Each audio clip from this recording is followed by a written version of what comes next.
Hello guys, welcome back to my channel. This is Radhika Sharma and you are watching Sociology for Beginners.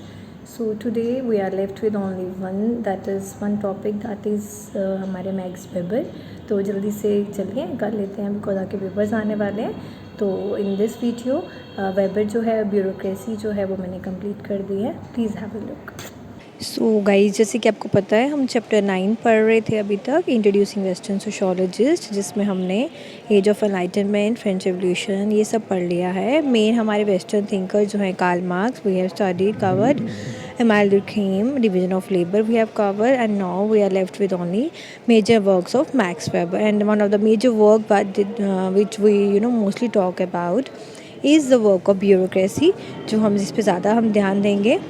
सो चलिए start करते हैं. Weber developed an interpretative sociology of social action और of power and domination. Social action, like Weber जो है mostly किसके वजह से जाने जाते हैं, सोशल एक्शन उन्होंने बात की है.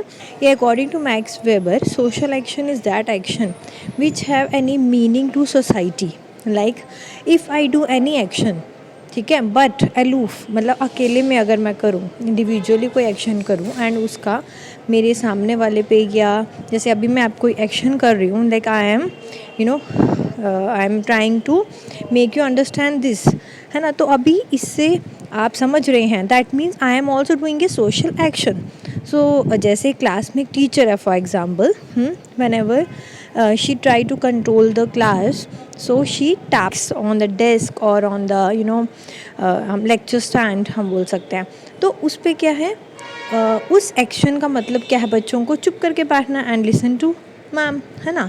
तो ये चीज़ हो गई सोशल एक्शन. सो मतलब इस पे टीचर का एक्शन का जो असर है वो बच्चों पे पड़ा, that means it is a social action. So this is social action according to Weber. So फिर आ जाता है पावर एंड डोमिनेशन, जो जिसमें उन्होंने ज़्यादा बात की है ब्यूरोक्रेसी की. लाइक ब्यूरोक्रेसी में ही पावर एंड डोमिनेशन ज़्यादा होता है. ब्यूरोक्रेसी इज़ व्हाट, हम बस वहीं पे जाते हैं.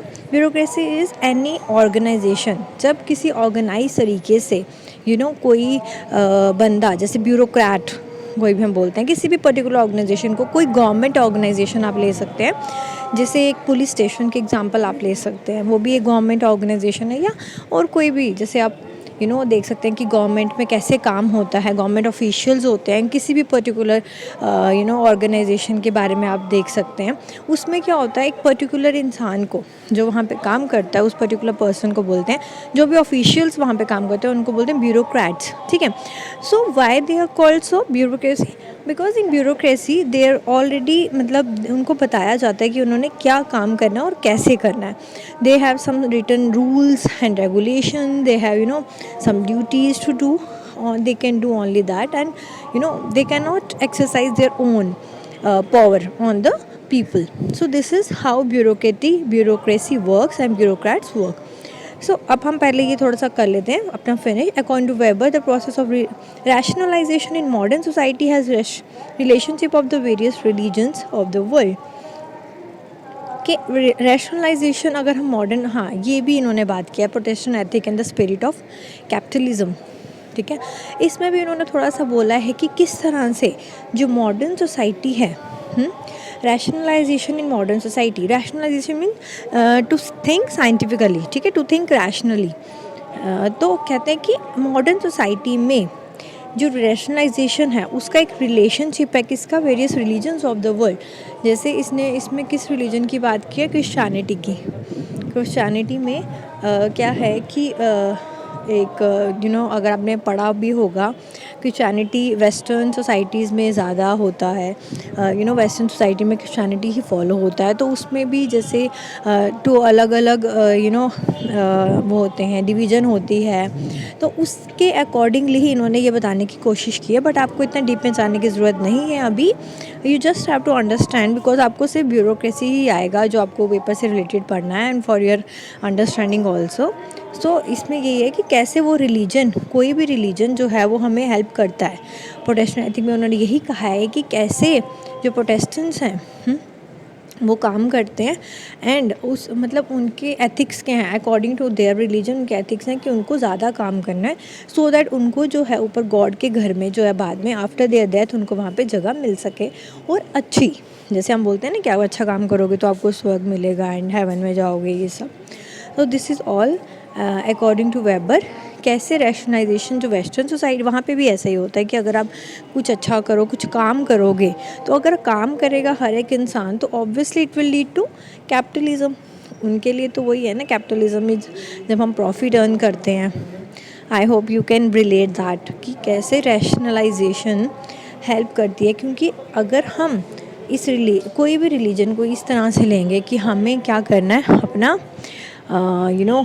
हाँ, प्रमोट करना है अपने वर्क को, ठीक है। तो वो अगर हम काम करेंगे, हम ये सोचेंगे, हमारा रिलीजन हमें बोलता है कि हमें काम करना है, हमें फ्री नहीं बैठना है, we have to work hard, तो वो अगर हम करेंगे तो ऑब्वियसली हम अपनी इकॉनमी को तो बढ़ाएंगे ना। तो ये चीज़ भी वेबर ने कही है। Weber suggested that human actions carry subjective meaning and to study these sociologists need to constantly practice empathetic understanding to be objective. और क्या कहा है वेबर ने कि ह्यूमन एक्शन जो होते हैं उनके सब्जेक्टिव मीनिंग होते हैं ना। जैसे मैंने आपको भी सोशल एक्शन बताया था कि ह्यूमन एक्शंस की बात करें कि हम एक्शंस को समझ नहीं पाते हैं ना, because we have subjective meaning, we are not objective so much, because human tendency जो है वो we can not be objective all the time, so it is subjective somewhere. And इनको पढ़ने के लिए वेबर ने कहा है कि सोशियोलॉजिस्ट को क्या चाहिए, प्रैक्टिस करनी चाहिए constantly empathetic understanding. Empathy is जैसे सिंपैथी है टू किसी के साथ वैसा फील, सिंपैथेटिक होना, हाय यार वो कैसे करेगा, but empathetic is being at someone's place, कि वहाँ पे रह के आपको पता होना चाहिए टू बी ऑब्जेक्टिव। इस तरह से ह्यूमन एक्शंस को हम पढ़ सकते हैं according to Weber. Weber use the ideal type to illustrate the 3 types of authority that he defined as क्या। अच्छा, वेबर ने अथॉरिटी की भी बात की है, हमको पता होना चाहिए। एक और कंसेप्ट है वेबर का, दैट इज़ ऑफ अथॉरिटी। तो इसमें कौन कौन सी अथॉरिटी की बात की है, traditional, charismatic and rational legal authority. इसमें यही अथॉरिटी मीन्स वही पावर। अथॉरिटी क्या है कि जब किसी के पास कोई अथॉरिटी है कुछ चीज़ करने की, तो उन्होंने कहा है कि there are 3 types of authority exist in the society, which is traditional जो है वो है जैसे काइंड ऑफ हम बोलते हैं ना, ट्रेडिशनल इज़, आपको ट्रेडिशनल से नाम से ही पता चलता है, traditional is something which is very backward. तो backward kind of authority which exist in the shape of king का, रूलर्स के पावर के अकॉर्डिंग, वो दैट इज़ ट्रेडिशनल अथॉरिटी, जहाँ पे only some people have the power, some have the authority to rule. Traditional authority, then charismatic authority is charismatic like charisma is charismatic authority भी इसको हम बोलते हैं। जैसे गांधी जी एक लीडर, जब हम पर्टिकुलर लीडर को फॉलो करते हैं वहाँ पे आ जाती है हमारी charismatic authority। जैसे अगर अभी की बात करें, अभी जैसे कुछ लोग होंगे जो बहुत ही ब्लाइंड फॉलोअर्स होंगे मोदी जी के, कि वो बहुत अच्छा कर रहे हैं, अगर वो स्वच्छता पे काम कर रहे हैं, या अन्ना हज़ारे जी हो गए हमारे, ठीक है, जिन्होंने बहुत ज़्यादा इस पे काम किया है, या कोई और भी लीडर जिसमें काफ़ी ज़्यादा सोसाइटी जो है उनकी अथॉरिटी को मानने लगती है, उनसे इम्प्रेस होने लग जाती है, तो वो आ जाता है कहीं ना कहीं कैरिस्मेटिक अथॉरिटी। जैसे कि पहले गांधी जी थे, महात्मा गांधी, उनके कितने सारे फॉलोअर्स थे, तो वैसी काइंड ऑफ अथॉरिटीज़, मतलब Gandhi ji enjoyed kind of charismatic authority. And last is your rational legal authority, which exists today only, like in present scenario. Rational legal means which have some reason behind, and it is also rational and also legal, like legally sanctioned है, which our bureaucracy is enjoying, जिनके बारे में इन्होंने बात की है, जैसे government officials हैं, government organisation, they are enjoying a rational legal authority. So this is it. Now जल्दी से विदाउट वेस्टिंग टाइम ब्यूरोक्रेसी पढ़ते हैं। ब्यूरोक्रेसी क्या कहते हैं? Bureaucracy is a mode of organisation which was premised on the separation of the public from the private domestic world. Means private is your domestic world when you are at home. जब आपकी government job है या कोई भी government official है, वो बिल्कुल ही अलग होता है। तो ब्यूरोक्रेसी एक ऐसी ऑर्गेनाइजेशन है, जैसे मैंने आपको बताया, which was premised on the separation of the public from the private. अब आपको जो government official, as a government official जो आपको काम करना है, दैट शुड बी सेपरेटेड, वो अलग होना चाहिए किससे? प्राइवेट वर्ल्ड से। मतलब आपका अपना इंटरेस्ट नहीं होना चाहिए बीच में, आप पब्लिक के लिए काम करते हो। Okay, This means the behavior in the public domain was regulated by explicit rules and regulation. इसका मतलब क्या है कि आपको वो रूल्स एंड रेगुलेशन फॉलो करने हैं जो उस पर्टिकुलर ऑर्गेनाइजेशन में बनाए हुए हैं. अब वहाँ पे लोग तो चेंज होते रहते हैं ना, कभी कोई गवर्नमेंट ऑफिशियल होता है, कभी कोई, बट उनके लिए जो रूल्स एंड रेगुलेशन वो सबके लिए जैसे होते हैं और सबको फॉलो करने पड़ते हैं.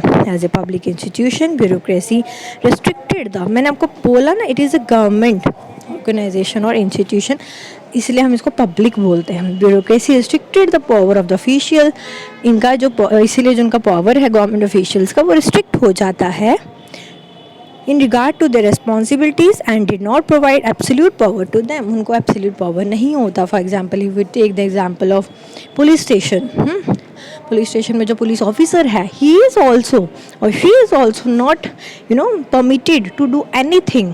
उनको रूल्स एंड रेगुलेशंस के अकॉर्डिंगली ही किसी को अरेस्ट करना है, एंड जो भी गाइडलाइंस उनको बताई गई हैं उनको वहाँ पे उसका पालन करते हुए ही उनको अपनी जो रिस्पॉन्सिबिलिटीज़ है उनको निभाना है. कैरेक्टरिस्टिक फीचर्स आएंगे आपको. ब्यूरोक्रेसी बहुत इंपॉर्टेंट टॉपिक है. अब आपके पेपर्स भी आने वाले हैं तो मैं चाहती हूँ जल्दी से रिवीजन कर लो. If I will get time, आजकल मुझे टाइम नहीं मिल रहा है, मैं कोशिश करूँगी कि क्वेश्चन आंसर्स भी आपको दे दूँ. कैरेक्टरिस्टिक मतलब important questions. Characteristic features of bureaucratic authority के क्या फीचर्स हैं, ये बहुत इंपॉर्टेंट है. फंक्शनिंग ऑफिशियल, आपको कैसे पता चलेगा ब्यूरोक्रेसी में क्या ज़रूरी है, क्या उसके फीचर्स है. फंक्शनिंग ऑफ ऑफिशियल मतलब यहाँ पे जो ऑफिशियल्स काम करते हैं उनका फंक्शन, इसको आगे डिफाइन किया है कि ब्यूरोक्रेसी में जो ऑफिशियल्स हैं उनका फिक्स्ड एरिया है. ऑफिशियल जुरिस्डिक्शन मतलब जो ऑफिस के अकॉर्डिंगली कुछ बाइंडिंग्स है उनके अकॉर्डिंगली उनके अंदर ही रह के उनको काम करना पड़ता है. Govern by rules, laws and administrative regulations. ठीक है. The regular activities of the bureaucratic organisation are distributed in a fixed way as official duties. पूरा डिस्ट्रीब्यूट किया जाता है कि किसको क्या काम करना है, किसको नहीं, क्योंकि हायरार्की होती है ना इनकी. सबसे ऊपर पोजीशन पे कोई है उसको अपना काम करना है, जो उससे नीचे पोजीशन पे उसको अपना काम करना है. As duties are to be fulfilled on a regular basis करनी पड़ती हैं. Only those who have the requisite qualifications to perform them as employed. उनको एम्प्लॉय किया जाता है ब्यूरोक्रेटिक ऑर्गेनाइजेशन में जो लोग ये काम कर सकते हैं पर्टिकुलर ड्यूटी पे. Official positions in a bureaucracy are independent of the incumbent as they continue beyond the tenure of any occupant. जो पोजीशंस होती हैं किसी भी ब्यूरोक्रेसी में इंडिपेंडेंट होती हैं ना, किसी पे मतलब डिपेंडेंट नहीं है. बिकॉज आपने देखा ही होगा किस तरह से लोग इलेक्ट होते हैं beyond the tenure of any occupant. कोई भी किसी की भी जगह ले सकता है. जब एक पर्टिकुलर जगह का किसी पे मतलब किसी भी एक पोस्ट का जो टेन्योर है वो ख़त्म हो जाता है, उसके बाद कोई भी उसकी जगह ले सकता है उस पोजीशन की जगह. इस तरह से जो फंक्शनिंग है वो ब्यूरोक्रेसी में होती है डिफरेंट ऑफिशियल्स की. Then hierarchical order of position. Ordering कैसे हायरार्की में होते हैं, जैसे सबसे ऊपर कोई और नीचे कोई और फिर नीचे. Authority and office are placed on a graded hierarchy where the higher official supervise the lower one. Higher क्या करते हैं, लोअर वन वालों को सुपरवाइज करते हैं. Hierarchical ordering of position allows scope of appeal to higher officials in case of dissatisfaction with the decision of lower official. And ये क्या होते हैं, जो हायर ऑफिशियल्स होते हैं फिर वो अपने जो ऊपर होते हैं, क्योंकि ऑर्डर है ना, ये आपस में वो कर सकते हैं, अपील कर सकते हैं एक दूसरे के लिए कि जब वो लोअर वालों के डिसीजन से खुश नहीं है तो वो हायर ऑफिशियल्स को और अपने से ऊपर ऑफिशियल्स को भी एक अपील कर सकते हैं कोई भी, अगर उनको कोई डिससेटिस्फेक्शन हो तो. Reliance on written document. Reliance means ये किस पे डिपेंड होते हैं, रिटन डॉक्यूमेंट पे. मतलब इनका जो भी रूल्स रेगुलेशन वो लिखे होते हैं, मैंने आपको पहले ही बताया, इनका जो रोल है वो भी ऑलरेडी रिटन होता है. Management of a bureaucratic organisation is carried out on the basis of written document files which are preserved as record. ठीक है. और जो भी काम कोई करते हैं वो भी रिकॉर्ड्स में रखे जाते हैं. Office management. Has office management is specialised and modern activity. It requires trained and skilled personnel to conduct operation. कोई भी ऑपरेशन मतलब कोई भी काम, ऑपरेशन मतलब वो वाला नहीं, ऑपरेशन मतलब कोई भी काम जब वो करते हैं एक पर्टिकुलर ऑर्गेनाइजेशन पूरी मैनेजमेंट के साथ करते हैं, और इसके लिए कोई स्किलफुल वर्कर्स जो हैं वो चाहिए होते हैं इसको मैनेज करने के लिए. ऐसे ही आप किसी चीज़ के मैनेजर नहीं बन सकते. कंडक्ट इन ऑफिस कैसे, as official activity demand the full time attention of official irrespective of his her delimited hours in office. Hence, an official's conduct in office is governed by exhaustive rules and regulation. मतलब कितनी देर आपने काम करना है, क्योंकि full time attention चाहिए ना. आप ऐसे हाफ डे बोलोगे कि मैंने हाफ डे में ही काम करना है, जल्दी कर लेना है, ऐसा नहीं होता है. आपको according to rules and regulation ही काम करना पड़ता है. जो वर्किंग आवर्स होते हैं उसमें फुल टाइम अपना देना पड़ता है. These rule and regulation have legal recognition होती हैं. Officials can be held accountable. और अगर कोई भी, जैसे कहते हैं ना हम, रेड पड़ गई या मतलब वो गवर्नमेंट ऑफिशियल्स आ जाते हैं देखने के लिए टू हैव ए चेक कि काम कैसे चल रहा है किसी भी ऑफिशियल गवर्नमेंट ऑफिस में, तो अगर वहाँ पे बड़े ऑफिशियल्स आ जाएं और अपने लोअर ऑफिशियल्स को मिसिंग पाएँ तो वो अकाउंटेबल होते हैं फिर, कि मतलब क्यों, why you are not at your position, not working any work. So इसके लिए बहुत उनका जो कंडक्ट ऑफिस में बहुत अच्छा होना चाहिए. So this is it. आपका वेबर जो है वो कंप्लीट हो गया है. एंड हाँ, don't forget to like and subscribe sociology public news. Thank you.